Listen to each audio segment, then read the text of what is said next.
Hello and welcome to this week's Green Shoots, a history of Irish football. Just a quick word of thanks to the thousands and thousands of you that have listened to the show so far. We've had many new listeners in the past few months and wonderful to see so many people getting to know the history of Irish football, both north and south. This week we're rewinding back to the very first show where we looked at the origins of Irish football on the island. How did it all begin? Who were the first clubs? And how did association football take hold?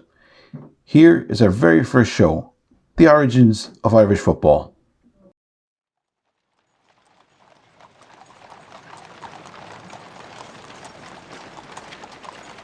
It's 1878 in Edinburgh, Scotland. The manager of the Irish Tweed House Company of Belfast, John Macready McAleary, is making his way around the densely populated streets.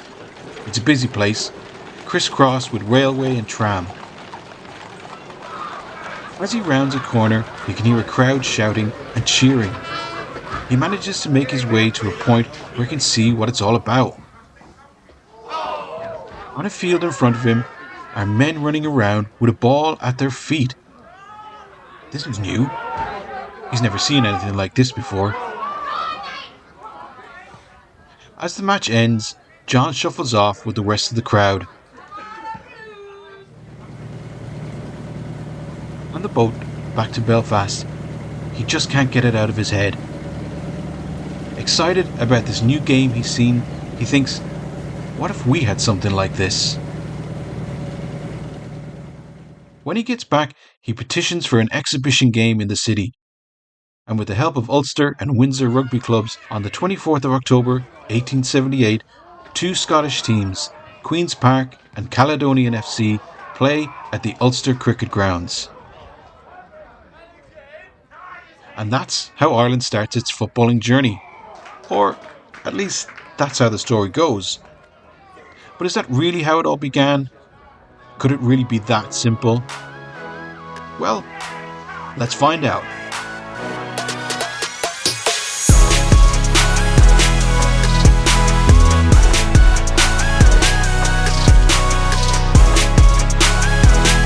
So Gary, we had that little kind of story at the start of our show. How true is it, I suppose, and where do we actually begin with the origins of Irish football? Well, it is a great story, and it is an important milestone in the history of Irish football. And if you actually read the record books, the history books written by great men such as Malcolm Brodie or Peter Byrne, the John McAleary story is very important. But unfortunately, like many great stories, there are some facts that actually contradict the legend. So the legend, as you said, is that John McAleary, on his honeymoon in Scotland, saw a game of football and thought it would be a great idea. And he brought it back, arranged this challenge game, which certainly was very significant between Queen's Park and Caledonian. And he also went on to found Cliftonville FC and the heavily involved in founding the Irish Football Association in 1880. Now, there's a couple of issues with that.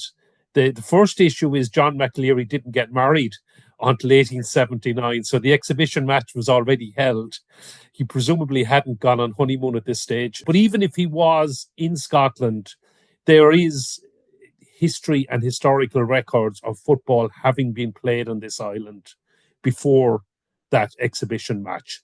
If we take it before that, is there football, as I suppose as we know it, or back then, being played on the island of Ireland before that, and what does it look like? You see, well, there was always, for many hundreds of years, some form of football played, but there was no structure, no organised rules.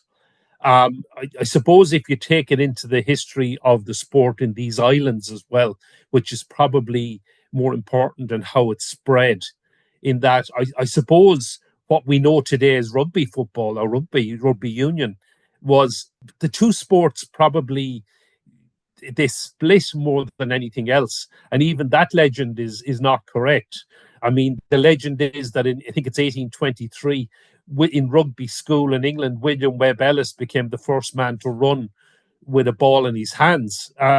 Now, that's not even true. The Rugby World Cup is called after him, but that's actually historically incorrect. And that wasn't allowed in rugby school for many years afterwards.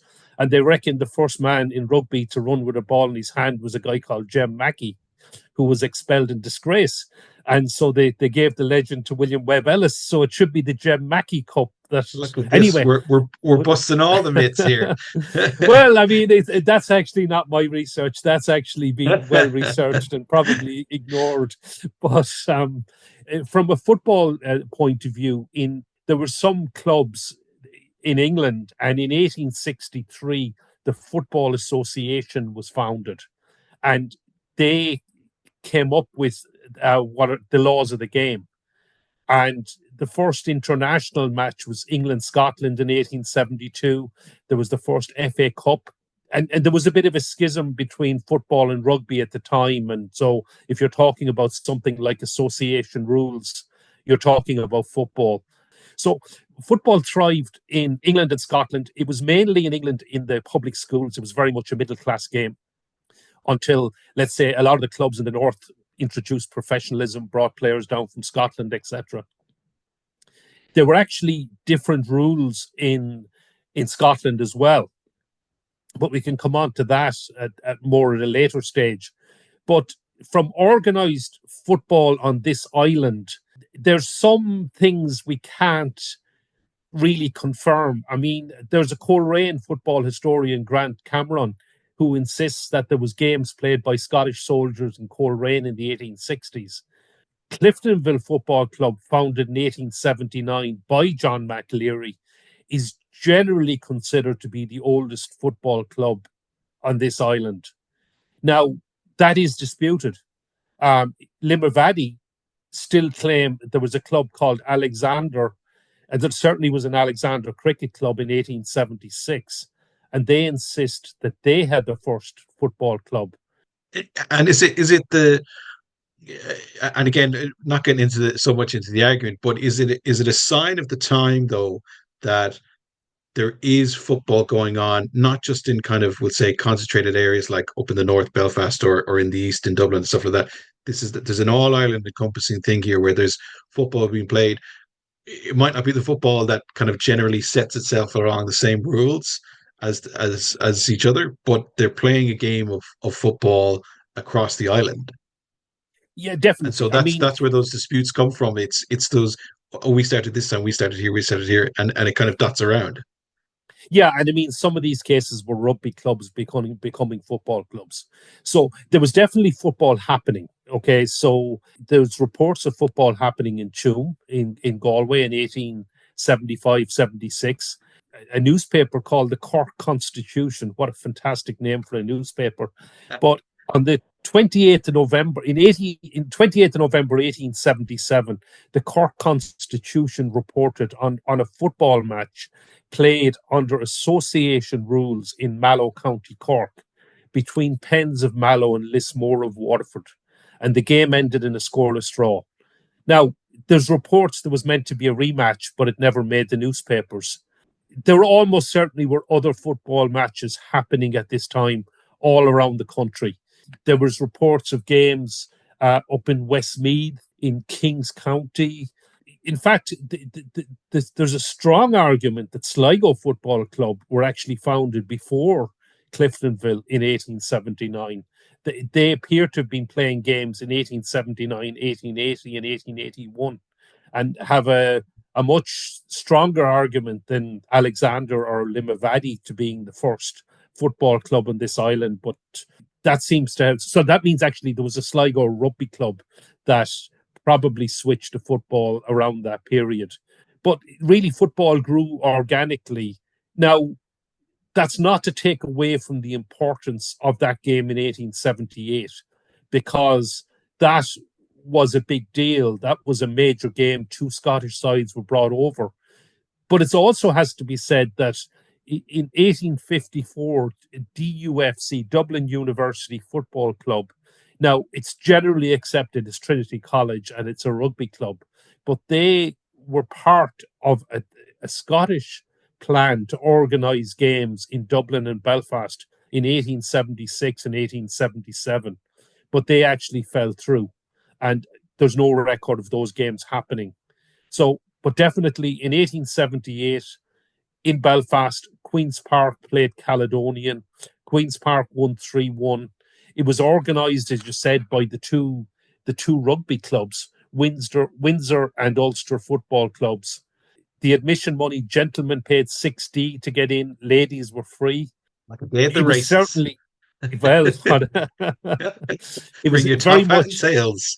yeah, very much different times, etc. Now, interestingly, the credit for that right up, so Malcolm Brodie, who I mentioned earlier, he's generally accepted as the foremost historian going back on football north of the border. He passed away there a few years ago, but he had been at every Northern Ireland game going back to 1946. He published many books and history on the subject. Interestingly, in 1963, when he references that game, he gives the credit to the Windsor and Ulster football clubs. But in the centenary history of Cliftonville in 1979, they make a big deal about John McAleary's involvement and that the whole honeymoon story, etc., comes in. And in Malcolm's centenary history of the IFA a year later, he does go with the John McAleary story. And I think that's where it gets picked up. But as I said, there's been a lot of research done, particularly by a historian in Belfast by the name of Martin Moore, who published a paper on this and has actually proven historical facts. But notwithstanding that, that game was hugely significant. It introduced football. There were games to follow. Games, I mean, I think Cliftonville went and played Ayr United or Ayr from Scotland. There was a game against a team called Lensleys, who are from Dumbarton. Again, a huge Scottish influence on the game. Is that influence purely geographical, as in it's literally a short boat ride to Scotland and the two just bounce off each other? I think so from a Belfast perspective, because there's Scottish rules that were actually available in Belfast in 1875. That's been documented and in contemporary newspapers. Whereas the association rules, which would be the Football Association, because of course the English FA, or the FA as they're known, are the original. So they never used the title England. They were just the football, and they are to this day the Football Association. Whereas everybody else is the Football Association of Ireland, the Irish Football Association, the Scottish Football Association, the Football Association of Wales, etc., etc. Everybody else has got their national name in their title apart from the FA. So if you look at the games south of what is now the border, which of course didn't exist in those days, there's talk of association rules. And there is, again, records of association rules being available in Dublin back in those days. And I actually don't know, I haven't really gone down the rabbit hole of the differences between the rules. But at the time, the games were played under the rules of the home association. So if Scotland played England in Glasgow, it was played under Scottish rules. And if they played in London or south of the border, it was under the FA, the Football Association rules. Oh, wow. That's interesting. And where does so we see this kind of dotting around the country, around the island from around about what, 1860, 1870-ish? When does it become a little bit more, I suppose, streamlined and a bit more definitive that we can see kind of clubs and teams coming together? Okay, so as I said, well, Cliftonville with a shout out to Alexander, but more importantly, I think a shout out to Sligo, which is a strong case. But Cliftonville are generally accepted as being the oldest club in this island. They were founded in 1879. The Irish Football Association was founded in 1880. So that was the first signs of structure of clubs coming together. The first Irish Cup final was held in 1881. Another important club actually is Myola Park from Castledawson in County Derry. So they took the name of the estate of Lord Spencer Chichester, who provided land for them. And they actually won the first Irish Cup in 1881. So that was a knockout competition, the first proper structured football on this island. The first FA Cup had happened 9 years earlier in 1872. So the Irish Cup continued from there, and a number of other clubs were formed. I mean, there were clubs like Ulster, who we mentioned were involved in the exhibition. They were a key club in the early days. They won the Irish Cup. And another thing that happened was there was a lot of games kind of cross channel. So if you take a team like Ulster, they went over. Actually, they played at Anfield before Liverpool did. They played at Anfield before Liverpool even existed. Wow. Because the story with Anfield is it was actually Everton's home ground. And Ulster went over and played a couple of games at Anfield. They played Everton. They played a team called Stanley. And Liverpool wasn't founded until 1892, when Everton decided they were moving from Anfield, and they needed the owner needed a football club to play there, so he founded. So Liverpool got Everton seconds, was it?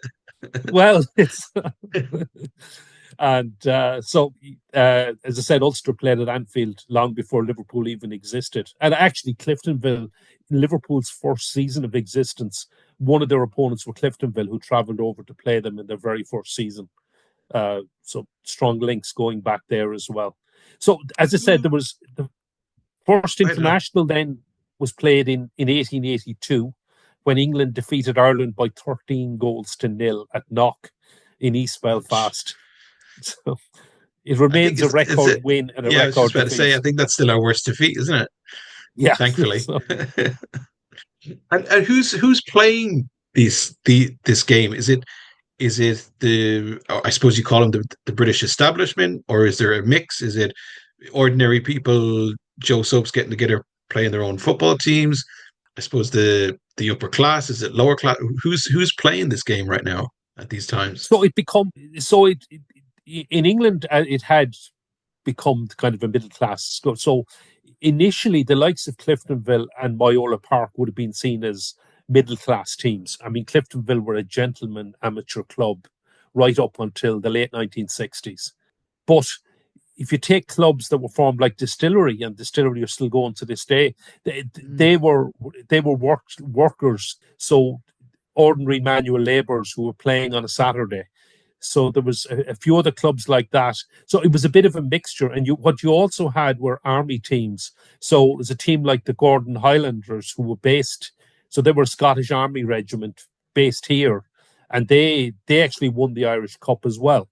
So you had a mixture between the gentlemen amateurs, the workers, the working man, and the army. And I suppose all three were involved. And I will go on to talk about, there's a photograph from 1908 I can talk about later on, which draws in a few of those as well. But back in the 1880s, it was that kind of a mix of a team. Myola Park, as I said, beat Cliftonville in the first Irish Cup final. I think it was Distillery beat them in the second one, if I remember rightly. So Myola Park, as I said, defeated Cliftonville in the first Irish Cup final, and it was Queen's Island actually won the second one. And Cliftonville eventually got their hands on the cup in 1883 when they defeated Ulster in the final.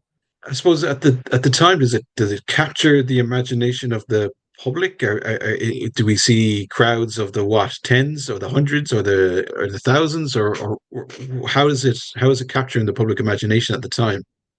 So the crowds at the time were along the lines of maybe 1,000, 1,500, 2,000 were stuff like that. I think getting into the first Irish Cup final at 1,500, the second had 2,000.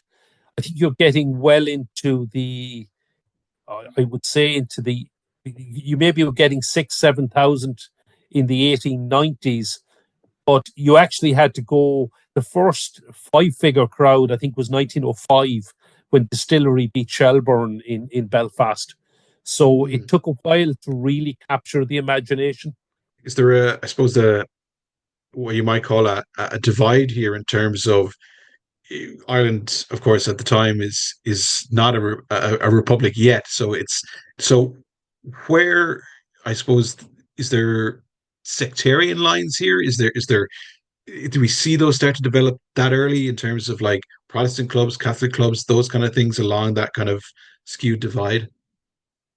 Not, not really. Not that anything I can really see. I mean, people thought football was played by everybody in those days. As I said, there were middle class, there was working class, there were army.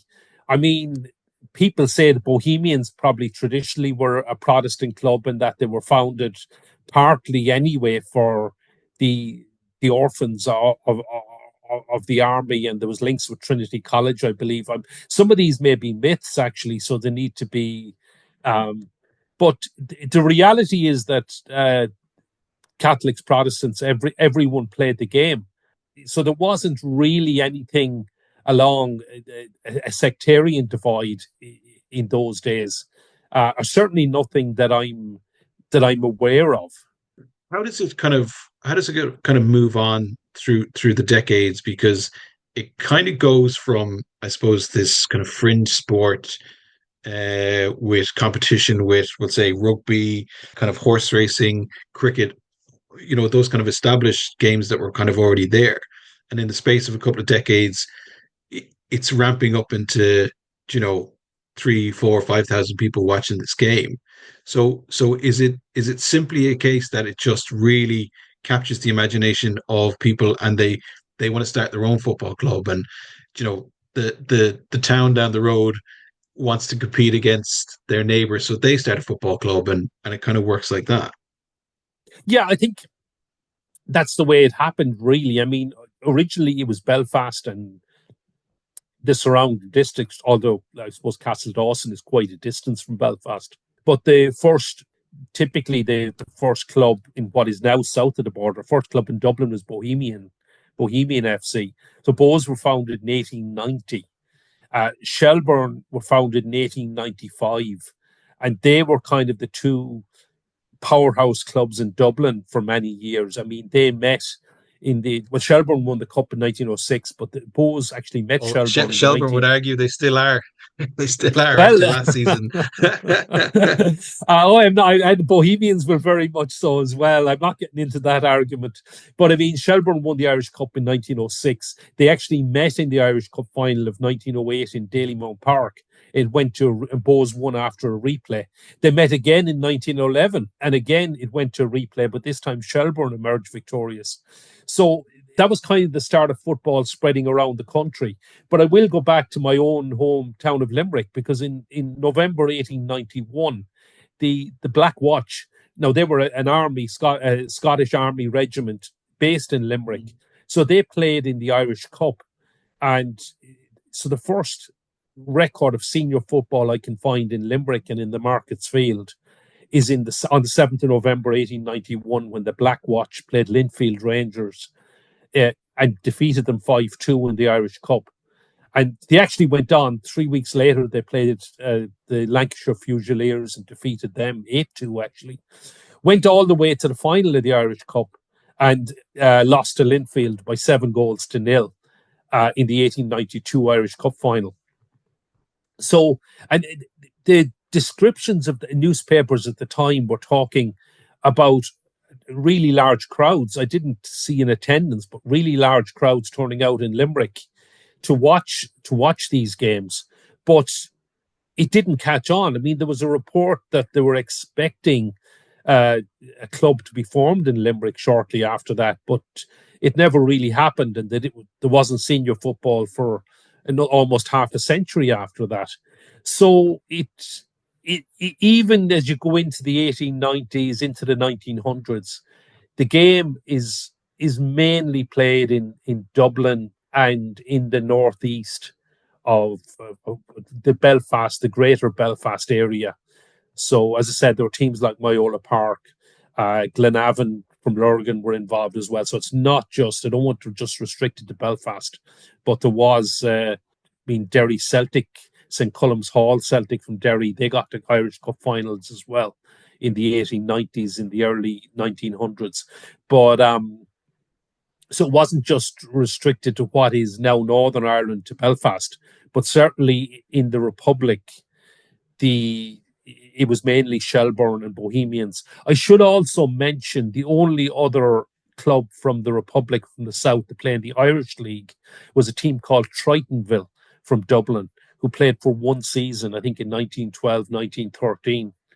And so otherwise it was just Shelbourne and Bohemians flying the flag for what is now the Republic of Ireland, for want of a better word. I want to kind of touch on that as well, just for the last part of the show. We've talked about the club scene, and I suppose it's early emergence around the country, and where those kind of clubs came from. But what about from the international side of it? You kind of briefly mentioned it earlier. We got walloped by England. We should never talk of it again. But where is that now, and where do we see it as I suppose, a national team that we would see, because we have two national teams essentially on this island. So is it an all encompassing kind of team that represents Ireland, or is it based east northeast? What does it look like? Well, I mean, so I think it'll be another complete episode of its own. We can talk about the split between the IFA and the FAI. But so the Irish Football Association was founded in 1880, and it's still in existence. It's the governing body of football in Northern Ireland. So, as I said, they played the first game in 1882, an unfortunate defeat to England. The home championship started in 1884 between England, Ireland, Scotland, and Wales, the first international tournament of its kind, the oldest. It ran for 100 years. It finished in 1984. And if you ask anyone in Northern Ireland, they'll remind you that they are the reigning British champions, because they won the tournament in 1984 and 41 they years win it on. every year by default. Well, but so if you go back to 1884, that was when it started. A key thing, another key organization that many football people don't know about, is IFAB, the International Football Association Board. Now, that was founded in 1886 between the four home nations. And that was, as I had mentioned, there was the association rules, there were Scottish rules. So IFAB, the four associations, came together in 1886 and agreed on a common set of rules for football. Now, to this day, IFAB is still in existence, but it's not just the four associations. FIFA also has 4 seats in IFAB, and FIFA has the casting vote. But there is still a huge influence among the home associations with the laws of the game. And indeed, between the 4 associations, there is always a vice president of FIFA appointed, which is a huge amount of power and influence, which the IFA, for example, has, which we don't have in the FAI. Another important thing that came out of that stage from the international, from IFAB, was one of the things that came from the laws of the game was the penalty kick. And it was invented by a guy called William McCrum, who was a goalkeeper for a club called Milford Everton, who I believe they're certainly going up until recently. Milford is a small place in County Armagh. But William McCrum invented the penalty kick, and the IFA brought it to IFAB, and it was agreed in 1890, 1891 that the penalty kick came into the laws of the game. But going back to the national team, it's still in the IFA records, and now I suppose they're classed as Northern Ireland results, but it was an all Ireland team. Those games, up until 1900, the home games were always played in Belfast across a variety of venues. The first game was played in Knock. Cliftonville Solitude was used. The Ulster Cricket Ground was used. There was a few other venues used. Windsor Park was later bought. But in 1900, on St. Patrick's Day, the first ever international in Dublin was played, when Ireland played England at Lansdowne Road. And England won 2-0 that day. And for the next 13 years, Dublin actually got quite a few games. So Scotland came to Dublin on a few occasions. England came back in 1912. The last IFA home international in Dublin was 1913 against Scotland. So is this, I suppose, from a modern point of view, is this like almost like a Six Nations tournament? You played home one year, and then you played away next, and it kind of went a bit vice versa, that kind of way? Yeah, exactly. So you played everyone once. So it was a 4-team tournament, and the winners were crowned by whoever got 2 points for a win, one for a draw, and whoever got the. So the Northern Ireland or Ireland shared it in the early parts of the 20th century, but there have only been three outright wins for the IFA for Ireland or Northern Ireland. I mentioned 1984. Northern Ireland also won it in the centenary year of 1980. But back in 1914 was a hugely significant win when Ireland became British champions. Uh, with quite a few Southerners as they are now on the team. Obviously, it was before any 1916 rising, any split of the associations, any independence for the Irish Free State as it became. But in 1914, Ireland defeated Wales. And on Valentine's Day 1914, a game known as the St. Valentine's Day Massacre, they went to Middlesbrough to Ayresome Park and defeated England by 3-0. And that was a hugely significant victory. A year earlier, actually, captained by Val Harris of Shelbourne, Ireland had defeated England for the first time in Belfast.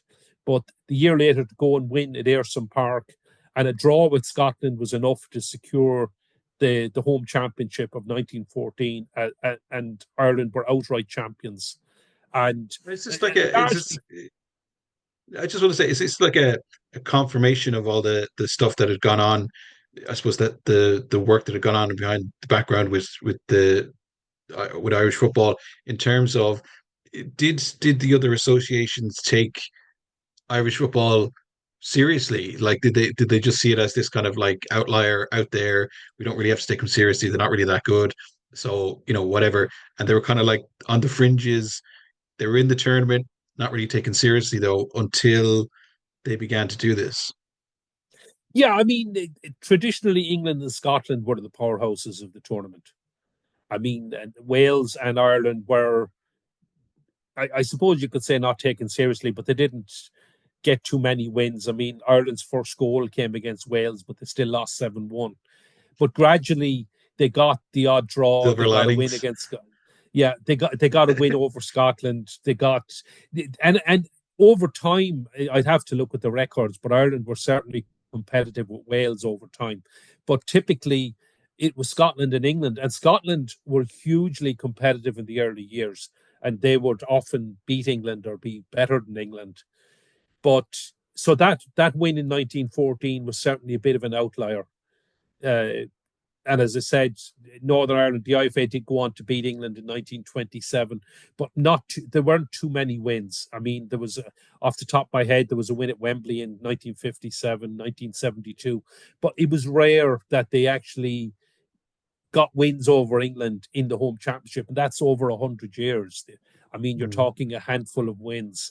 So they were hugely significant. They did get to defeat Scotland a bit more often, and I suppose Scotland's ascendancy wore down over the years. But definitely, I mean, to win the home championship wasn't such a big deal for England and Scotland as it would have been for Ireland and Wales, particularly back in the early days. Gary, you mentioned earlier about the photograph, which we'll put up on socials and as well. But talk to us a little bit about what that photo is, and I suppose the significance of it as well. Well, it's a photograph of a 1908 Ireland team that played England at Solitude. And it's just, I suppose, England won the game 3-1, but there's a few names that absolutely scream out at it from me, from the history of Irish football. The one person I want to mention, first of all, is the goal scorer, Dinny Hannon. And we talked before about the people who played the game, whether they were gentlemen or, let's say, workers. So Dinny was a solicitor from Athlone. Uh, Now, he was playing with Bohemians at the time, the gentleman amateur club, scored the Ireland goal. England got two late goals to win the game. The other significance of Dinny, the Athlone man, is he became the first ever captain of the Irish Free State, or what is now the Republic of Ireland, in the 1924 Olympics. So he was still playing football 16 years later. Uh, a huge man in the history of Bohemians, the history of Athlone Town. They can both fight over him because he was the Athlone captain that won the cup in 1924, a huge part of Bohemians' history as well. Another man in that photograph is Val Harris, who I mentioned in the 1913, 1914. So Val Harris was a Shelbourne legend. So he captained the first Shelbourne team to win the Irish Cup in 1906, and he was also captain of that famous win over England in 1913. Played in the 1914 win over England. He was the Shelbourne coach when they won the league in 1926, when they won the FA Cup in 1939. He was coach of the Irish Free State side after that as well. Another man in that photograph is a Galway man by the name of Sandy Craig, or Alexander Craig, known as Sandy. So Sandy he played for Ireland for 10 years, also played in that 1914 British Championship win. He holds a couple of records to this day. He made almost 200, I think it's 194 appearances for Rangers. So from what is now the Republic of Ireland, he still has made more appearances for Rangers than anybody else. But he holds an even more remarkable Rangers record because a decade at the club, he never won a major trophy. So I think that's, I don't know 100%, I can state for sure it's a record, but I think it's very likely that it is. He was injured and missed the Scottish Cup win, and Rangers didn't win the league or didn't win the Scottish Cup otherwise, with him getting a medal. So a quite remarkable record, and somebody who's probably forgotten in the history of Galway football. Another man in the photo is the goalkeeper Billy Scott of Everton, because for must be 20 or 30 years, the goalkeepers for Ireland were either Billy Scott of Everton or his brother Elisha Scott of Liverpool. And there were two legendary goalkeepers with their clubs, with Ireland. And of course, Elisha Scott went on to be a very, very famous, successful manager with Belfast Celtic, managing them for many years and winning numerous trophies, and right up to when they went out of football in 1949. It's interesting. How did they end up in Liverpool? Was it just they moved there, or were they actually asked to come play? Is that a transfer, or how did it work? I suppose I don't know. I mean, the short answer is I don't know. But I mean, imagine in those days, it was still the case that a lot of the better players did go cross channel. So if you look at the Ireland teams from that time, there were some home based players like Dinny Hannon, who was a solicitor. So I suppose would have had money, would have been middle class, could afford to play football as an amateur. Whereas many of the others were, let's say, ordinary working men who needed the money. And I mean, they couldn't afford to have a hobby or a pastime and to play football for free. So if somebody was offering them money, they were certainly going to take it, and they were going to play. So a lot of players did go across channel. The Ireland team was a bit of a mixture between players playing over in England or Scotland and players playing at home. Interesting that you mentioned the money there as well. Are players getting, maybe not necessarily paid, but are they getting appearance fees or things like that?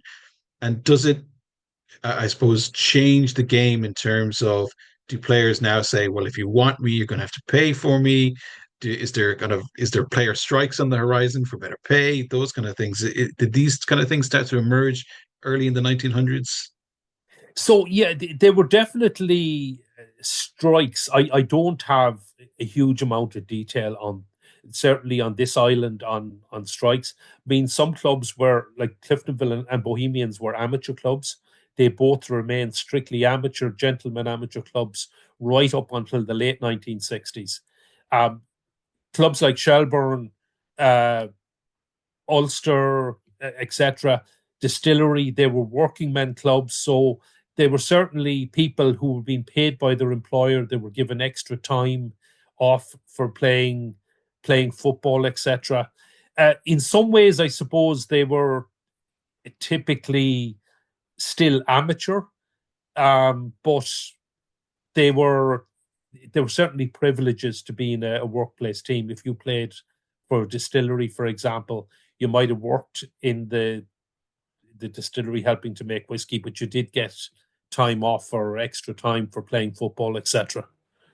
And we are in that period as well of, I suppose, the Industrial Revolution as it begins to kick off as well. So you have, I suppose people who are working all hours of the day, etc., and they don't have much free time, all of those types of things. So to dedicate themselves to playing football and to be part of it as well was, I suppose, in a way, was a big thing to take on too. Yeah, it was huge because it wasn't the case of the 5 day week in those days.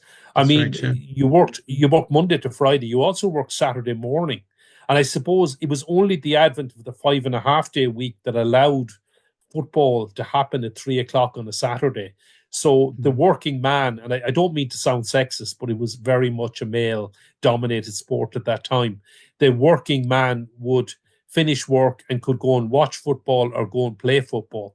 And often the person working beside you, uh, they might go off and get their boots to play at 3 o'clock, and you might be going out to watch them play. So there Mm. was quite a bit of that as well.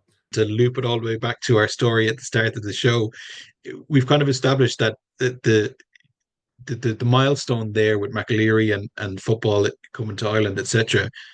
But if you could sum up those, I suppose, those 30, 40 years between, I suppose, the late 1870s from that story to roundabout World War One, where are you in terms of football, and how does it, I suppose, develop across those decades?